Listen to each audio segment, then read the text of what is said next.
Welcome in, everybody. It's your boy Berkey and my beautiful bride Brianna. We just are so glad to be back.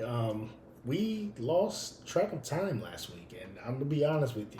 Things have been moving here crazy the last couple of weeks, and things are still going to be moving crazy here in the next few couple of weeks. So we just knew that we had to get it done. Uh, you see the hair. You see the hair. My bride's got some pictures that she took this morning.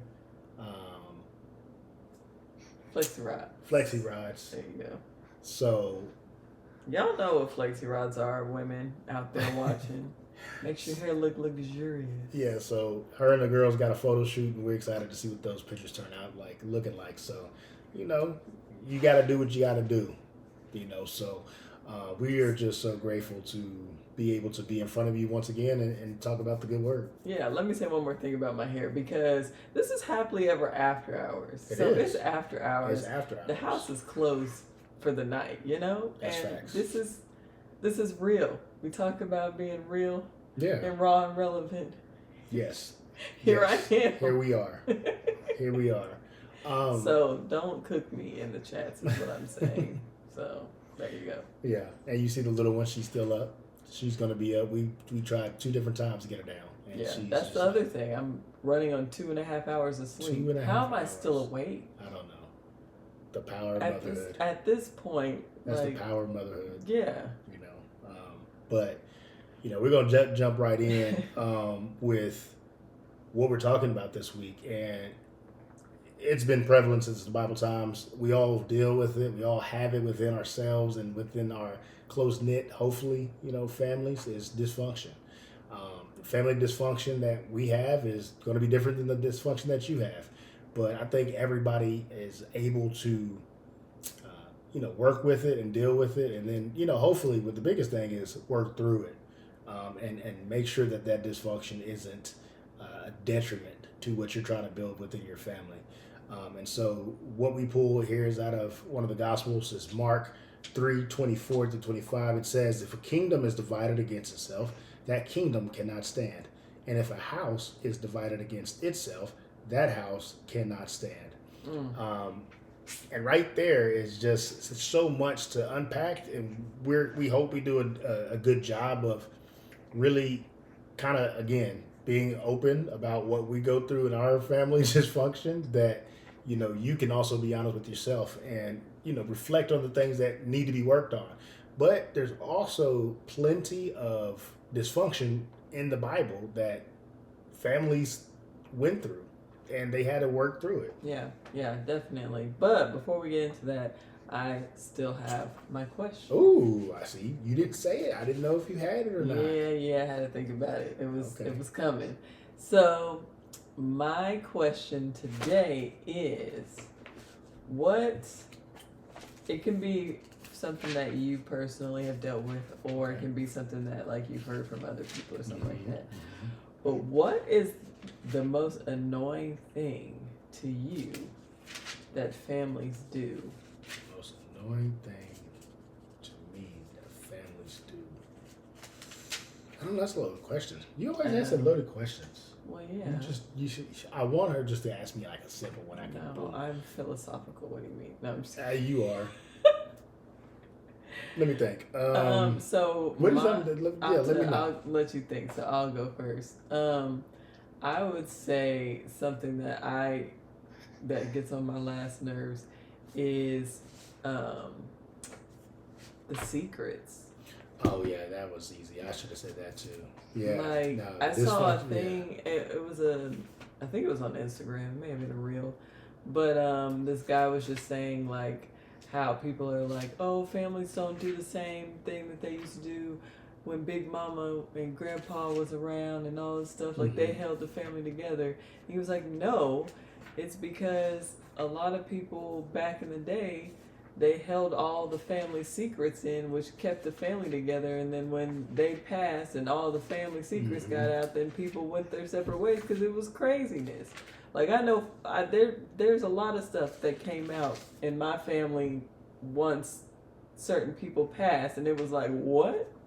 And so, yeah, I would say secrets because it's like Yeah, no, that's it 100% doesn't facts. I like give it's you that. old stuff like from Yeah. generations ago, and it's like why are we not Yeah. discussing this so it doesn't continue to be a generational Pattern. pattern. No, Yeah, that's facts. I mean, that's really, really good, darling.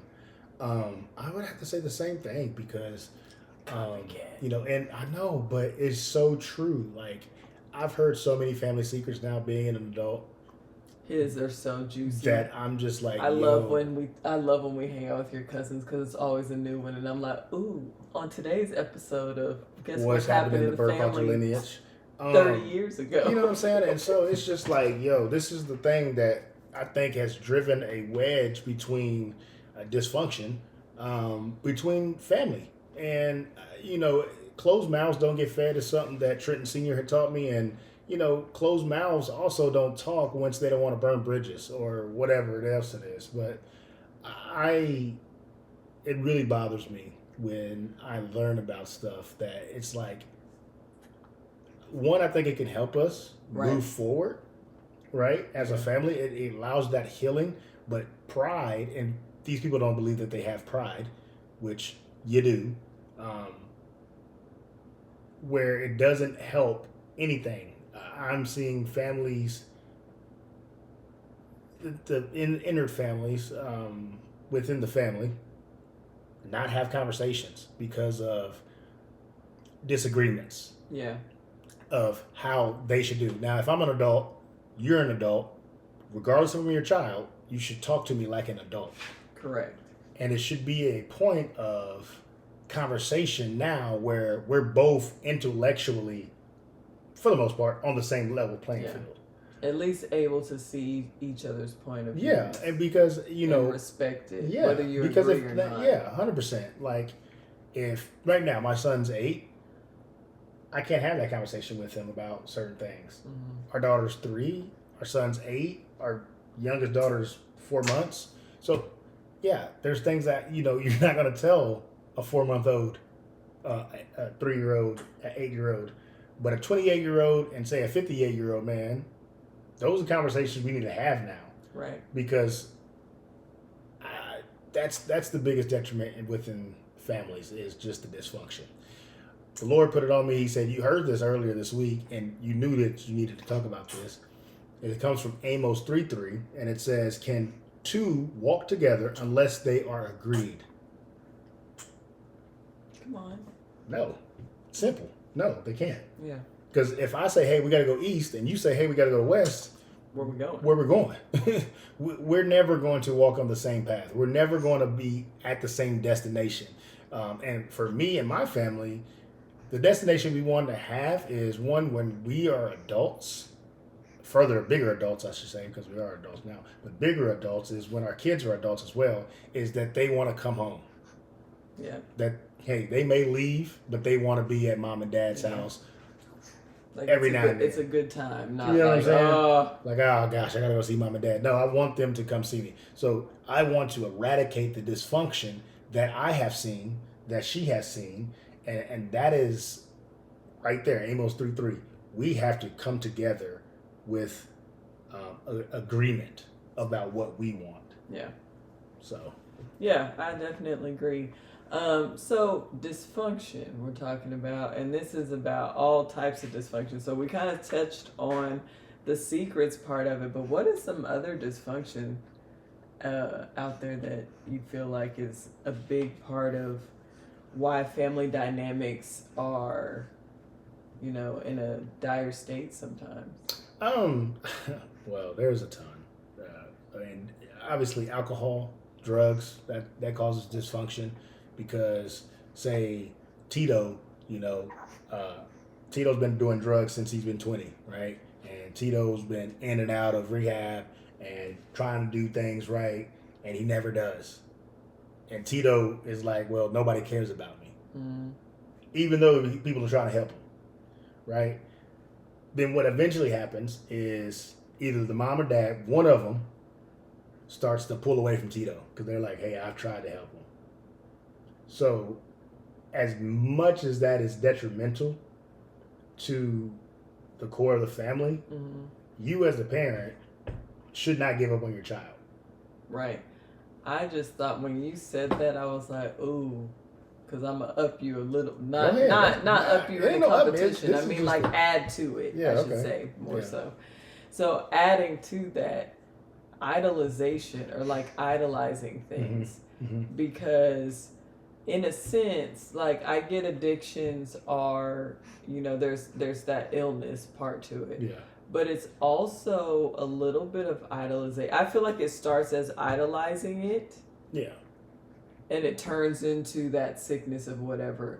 And so what I'm saying with idolization, that could be, like you were saying, drugs, alcohol, but it could also be money as far as like work. Because sometimes people put their jobs and stuff on this pedestal over being their a workaholic family. is an idol. Yeah. All of those type of things, like now, social media, people trying to be content creators and doing all that stuff. Sometimes they put that over put that reality that's not really reality. It's just clips that people make. I love those videos when they like pretend to be sleeping and they wake up, like they act like they're doing a video to wake up of their whole day. Yeah, those crack me up because it's like, dog, you you're not, but you like laid down for 10 seconds. Yeah. And then said 6:25 in the morning. Yeah. And then so it's like you making your coffee. You had to pause. You had to stop. You had to set the coffee. Like, so it's like you're faking that part of your life and everything like that instead of investing in, your real life with your family and things like that. So I just think that like in this day and age, idols is not just like people think of like, oh, you're bowing down to a statue. No, idols is anything that you overly prioritize over God, and then your family and everything like that. So I think that sometimes a lot of things can become idols over what should matter. Yeah. Another dysfunction that happens in families is back in the day, Grandpappy used to have a main girl, and then they have another family. That dysfunction right there is followed through the generations of the book. Right? We start with the father of many nations, Abraham. And his dysfunction, he had his wife who was old. He was old. They didn't have children at the time. And Sarai was like, listen, we need a lineage. She was impatient. And then they got Hagar. And, excuse me. So then, he has a child with Hagar. And then he ended up getting his first wife pregnant, and that caused dysfunction between them because as soon as Sarai realized that Hagar was pregnant, she started being jealous, like feeling some type of way, like, you didn't set this up. Right, you said to do this. And so when did I tell you that thing in there, that followed his children because then his children had the same dysfunction later on in the Bible. And but you talk to dudes that grew up in the 60s, I really haven't talked to them, but there's been plenty of stories that I've seen when they was like, oh yeah, he used to have a family here and a family on the side, and that's it's like crazy. That's wild. How do you do that? When they went on trips, they was going to see the second family, going on a business trip. And that whole dysfunction there would be something else. I mean, because I like history, we'll go to one of our presidents, Thomas Jefferson. He also had dysfunction. He was in love with his girl he brought from France, but he also had his wife here. So he had not only a white family, but he also had a black family. And then he didn't sell his. It's a lot. Just go look into that story. The drama in that, and that still goes on kind of to this day between those families. The Jeffersons. Oh, really? Yeah. It still goes on to this day a little bit because Oh, that's interesting. I'm going to look it up. It is, but the mess. That mess is back from 1776. New York City. But that dysfunction of that family has followed them into present time. And so. We have so much dysfunction in America that it just seems so normal. Mm-hmm. Like, it seems like it's normal that we are supposed to have dysfunction, and it's truly not. I think, again, going back to Amos 3:3, it's you and the person that you're married to. You have to be able to have those tough conversations, and they're going to be awkward. Mm-hmm. But what do you want your family to look like, and what is it that you'd like to leave for your children and their legacy, your legacy? Yeah, you have to have those tough, and even the tough conversations, even with other family members too. Like, I had a really interesting conversation with my mother today. Y'all know I talk to her every day, but today we were talking about when she first moved to a different state, and after she got divorced from my stepdad, and me and my brother were kind of like, "What are you doing?"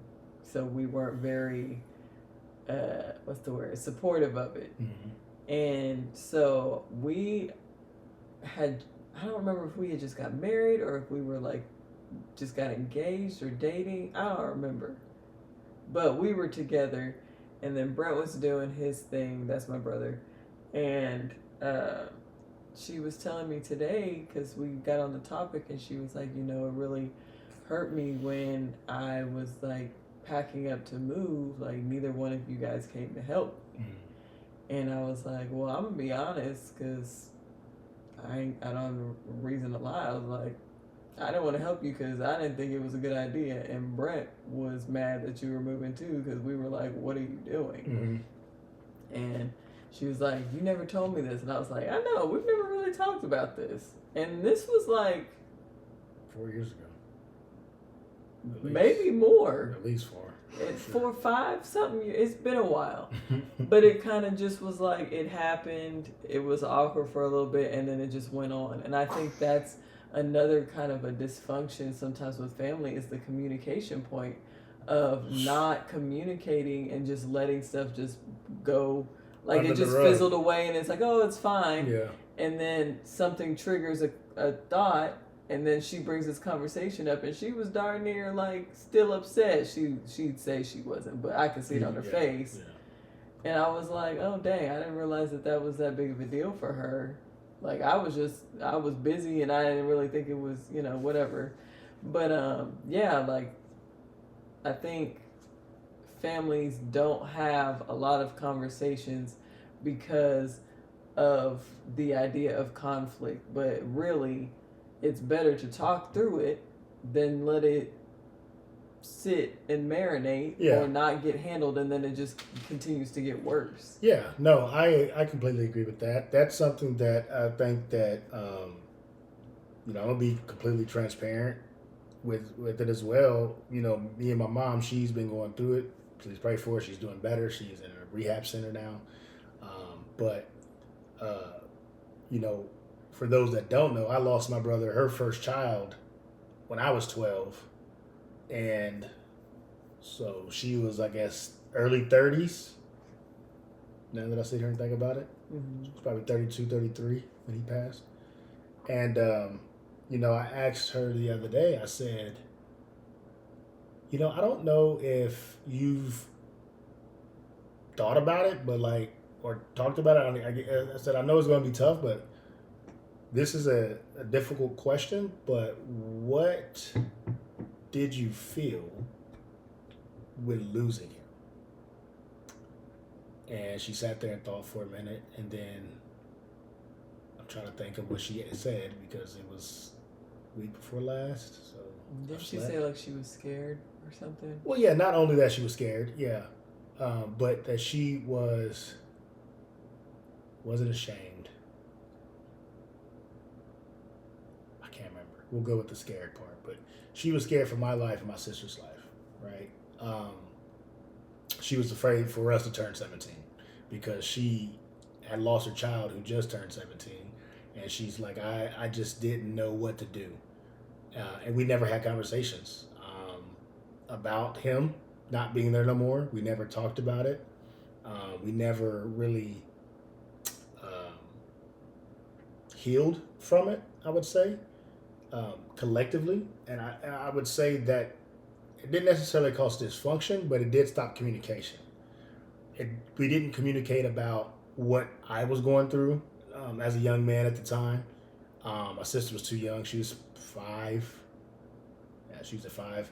So she wouldn't have really understood necessarily everything that was going on. But again, I think the communication, even with her about who he was and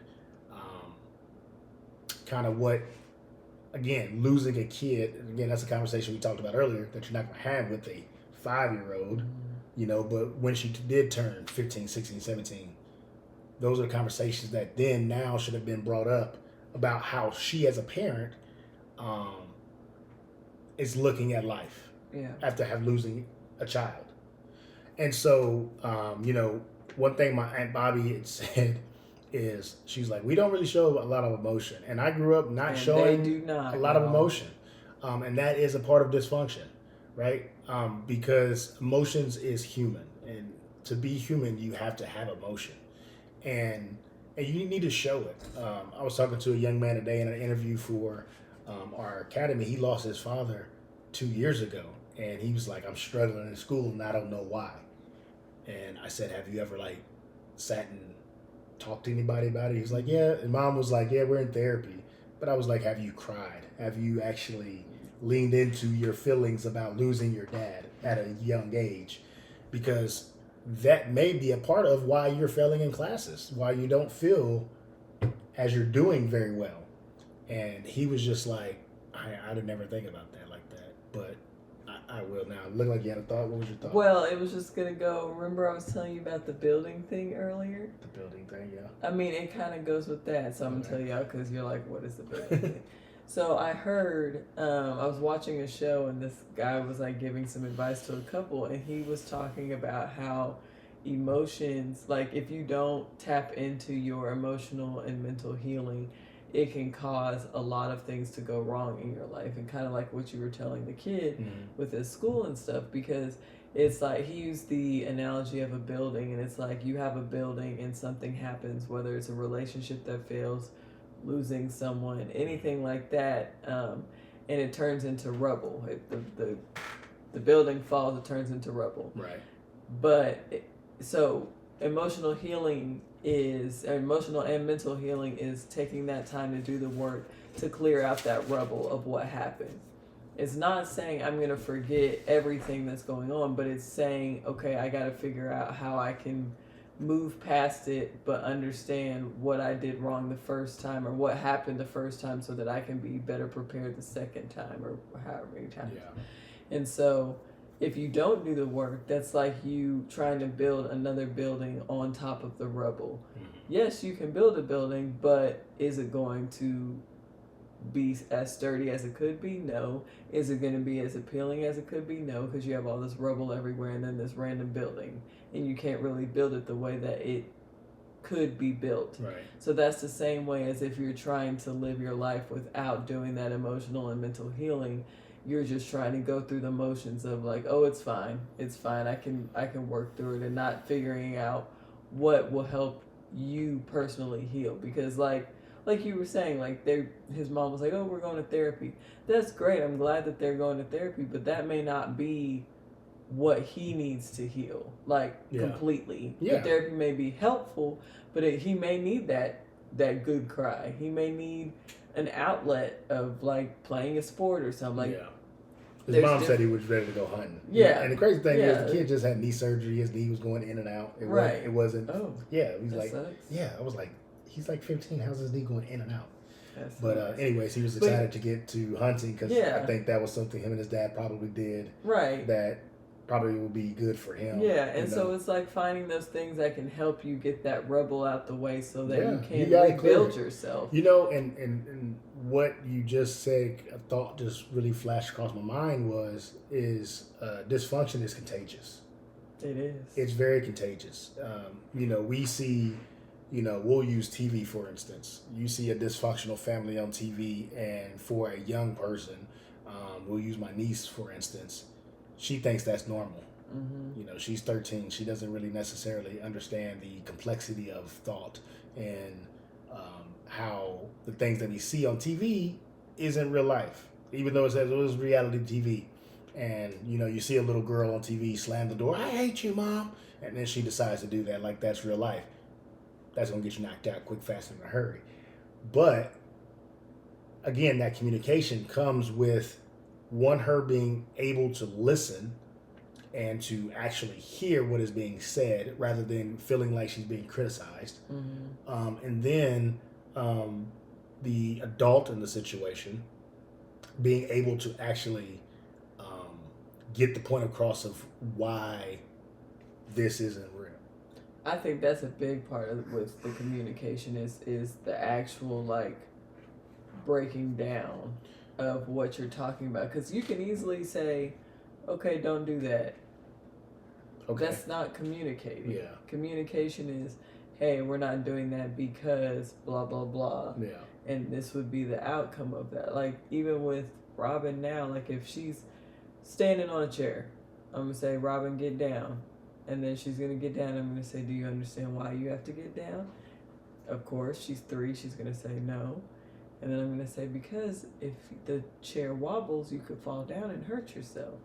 And then she's like, and then I would be crying from my eyes, which it's hilarious. But like, so we don't want to stand on the chair. So now she knows, like, okay, well, I don't want to stand on the chair because I don't want that to happen. Right. But I could easily just have been like, get down. Because I said so. Yeah. And that case I said so is dysfunction. Right. That's a whole nother topic. But I think that kind of some of what you said earlier. We were talking, Roman and I today. We talked a little bit about everything on the car ride because it's been a couple of weeks since we've seen them. But it was more so earlier, I had asked them again to clean up their mess. Robin cleaned up her mess. She sang her song. And I told Roman, hey, make sure you clean up your mess. I go in there, and there's still a couple of things on the floor. Now, he got in trouble at his mother's house because he didn't clean his room up. Mm-hmm. And I'm like, this is the reason you are in trouble at your mom's house, because I also asked you to clean. There's still, this is on the floor, this is on the floor. And that may not necessarily be dysfunction, but in a period of time, if he continues to not listen, not take instruction, and over not over the small things, yeah, it will eventually create dysfunction. Mm-hmm. And so when that happens, it could be, again, something very minute that needs to be done, but now, he's 14, 15, he feels like he's a big boy, and feels like he can puff his chest out. And now you know what I'm saying? So yeah, you gotta knock him out. Listen, we gotta get back to parenting.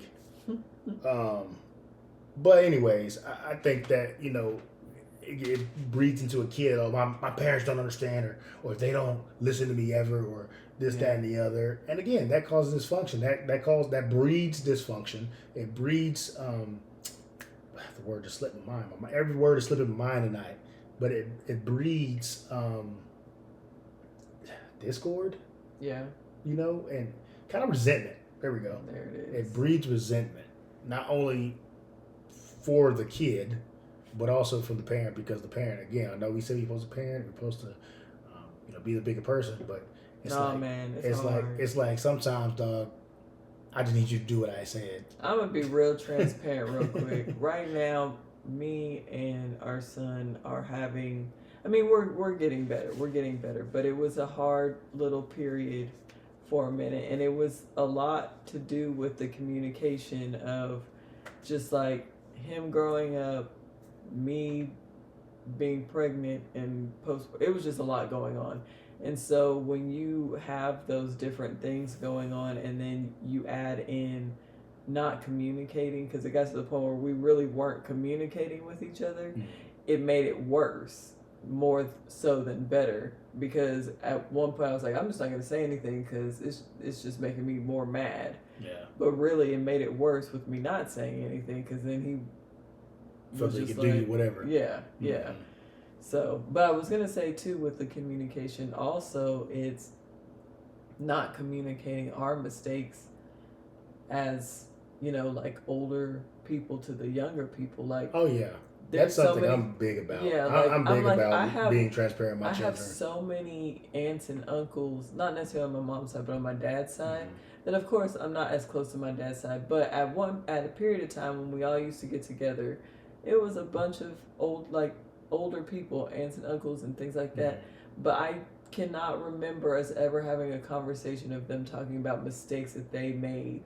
Yeah. So that we wouldn't do the same thing. And I look right now. There drives me. It makes me mad. I look now and I'm like, there's so many instances of looking at older people and looking at their offspring and how they did the same thing, and it's like that's where generational bondage thrives, is off of that no communication. 100%.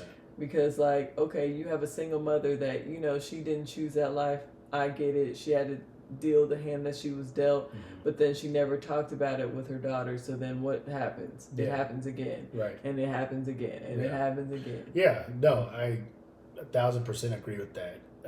Because that's something that just drives me up a wall. It's like, I remember J. Cole. I'm a big J. Cole fan. He had put a verse in a song a long time ago. Talking about how he wished he had a dad, and he said, my dad came around too late, I'm already stuck in my ways. Pop showed up late, something, whatever. I remember, the time when you used to put your lyrics that really hit you as your Facebook statuses. That was me. That verse hit me. I believe it. And I put it up, and I was like, this is how I feel.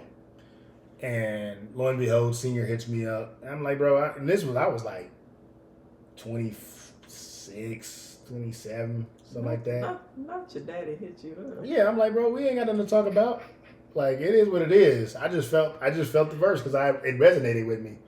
You know what I'm saying? And so he felt some type of way. Yeah, but that's okay. I'm a person that always learned by other people's mistakes.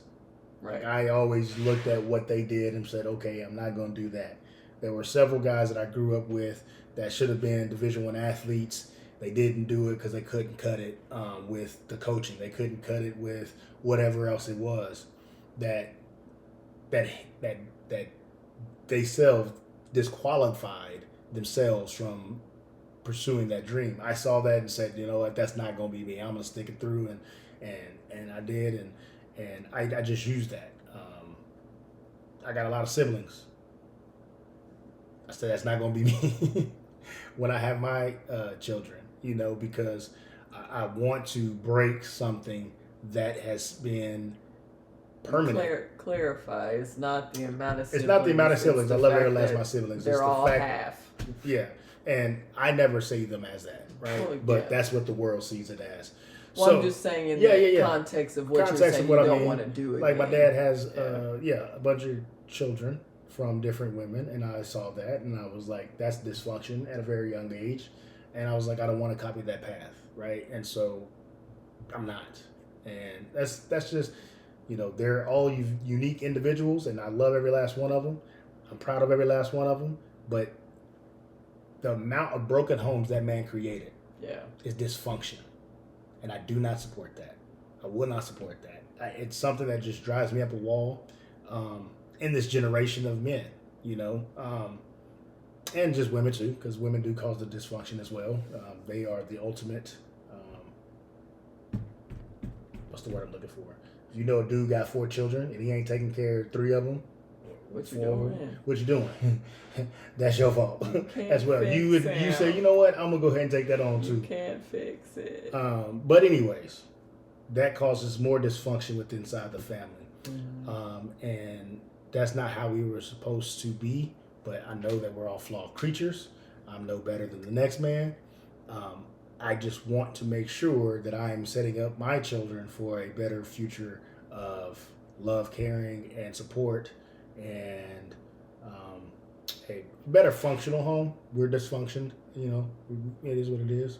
We have our dysfunctions, but you're going to. It's 2 imperfect people. Yeah, so. You're going to do it. But we know that we're walking in Amos 3:3 in the same direction. That's one thing we do know. Hey, I have a question for you. Ooh, I like another question. So, when it comes, we're talking about the dysfunction and everything, and I know it's like, it's been a topic before with like marriages and stuff, and how like grandmas and grandpas, they were married for 50, 60 years, but they were living in these dysfunctional relationships, and now people now our age and stuff, they like will get divorced because they're like, I'm not dealing with it. Right. Where do you feel like there's like that healthy boundary of I guess like what you were just saying, the healthy dysfunction?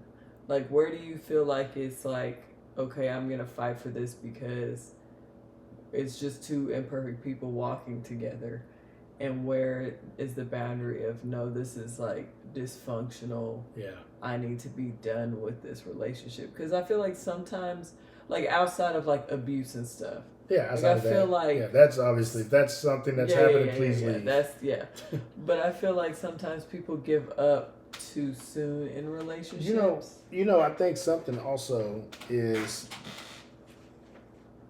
so birthdays, right? We'll just use this for a very small example. Say every birthday for the last several years, your spouse, your significant other, always gets you something, right? Or just always makes you feel loved during that time of year. Obviously, it's a new rotation on, I'm not going to say rotation, it's another time on the planet, and you're here, and they make you feel loved, and say, you don't do that for them, right? For whatever reason. And after a period of time, that person starts to feel neglected, right? They start to feel unappreciated. They start to feel used, undervalued, all those things. I think when you get to that kind of point, and you've tried the communication and you've tried the, hopefully counseling, and you've been honest, you've been open about how you would like things to change, and they say that they're going to change, and then eventually 10 years has passed and nothing really has changed. Yeah. I think that's a point of where that stagnation. I think, like, I'm not, I don't support divorce, but I think at that point in time, if things aren't going in a positive direction, then that's a possible solution, right? Because that may be what you need to do. I saw that Skylar Diggins Smith, she's getting divorced from her husband after 8 years. They have a 3-year-old and a 2-year-old or something, something like that. But it didn't say irreconcilable differences. It said something else. That's a big word for me. I don't know why I can't say it. I